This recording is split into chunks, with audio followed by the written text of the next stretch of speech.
Welcome. Before we dive in, let me ask you a simple yet frustrating question.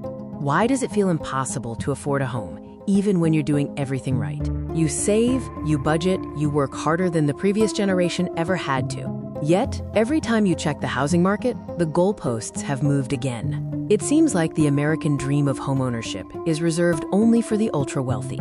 The truth is, it's not that you're broke. It's that the entire system has changed, quietly and completely. This isn't about blaming a generation for buying too many lattes. This is about understanding the structural forces that make your hard-earned money lose value faster than you can save it. We see you. We know the effort you put into tracking every dollar, cutting every non-essential, and building a financial future. The frustration isn't just financial. It's existential. It's the feeling of running on a treadmill that keeps speeding up, while the finish line, a secure future, moves further away. To understand why this is happening, we have to address the core problem, the massive historic disconnect between the cost of housing and the average wage.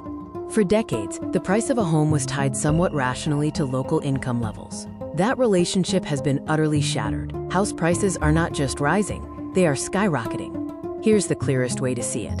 While wages have barely kept pace with standard inflation, the price of assets, specifically housing, has entered a different orbit entirely. This leads us to the concept we call the silent rule. It's an unwritten law of modern finance that explains why your path to wealth feels rigged.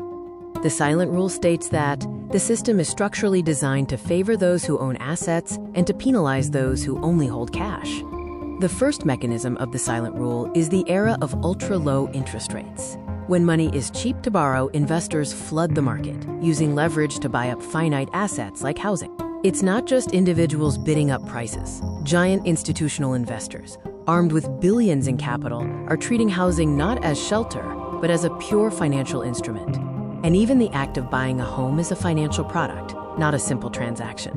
Mortgages are packaged, sold, and traded, further integrating housing into the complex world of Wall Street. The result is a chasm forming between two groups, those whose assets are growing exponentially and those whose labor is not. When central banks print money, that liquidity doesn't flow evenly into the hands of workers. It flows immediately into assets, stocks, bonds, and most importantly, real estate. If you are only working and saving cash, you are effectively paying for the inflation that benefits the asset owners. You are falling behind without realizing it. So, what does this all lead to?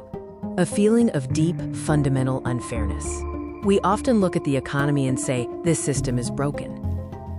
But the truth, the painful realization at the climax of the silent rule is this: the system isn't broken. It's working exactly as designed. Once you understand the rules of the game, you can stop playing the way the system wants you to and start playing the way investors do.